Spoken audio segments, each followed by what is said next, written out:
Ferragosto si avvicina. Come lo trascorrerete? Mare, montagna o città? Allora, noi ci siamo organizzati per andare in montagna, siamo una quindicina di ragazzi e andremo ad Oronzo di Cadore a fare una grigliata e staremo lì per 2 giorni.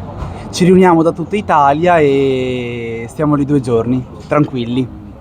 Quindi insomma ferie brevi quest'anno, giusto? Sì, ferie brevi, Ferragosto, vacanza flash e poi altre vacanze. Io ho una cosa molto simile, anche una grigliata, però la faccio più al mare, più verso mare. Farei anche altre vacanze o per quest'anno ti fermi così? Faccio una sorta di vacanza con la scuola, quindi è più una vacanza lavoro, però andrò in Africa. Volontariato o un progetto in particolare in Africa?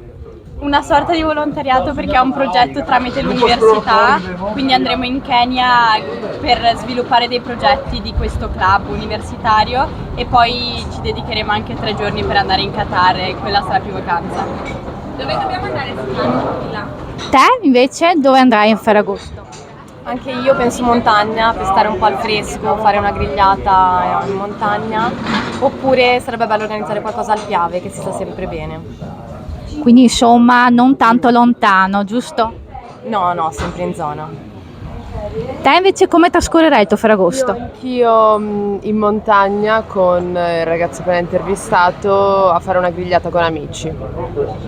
In generale farei anche altre ferie o l'estate finisce qua per te? Allora, ho fatto vacanze precedentemente, dopo Ferragosto farò un po' di Liguria, Toscana e un road trip verso fine agosto, inizio settembre, insomma, non ancora ben pianificato.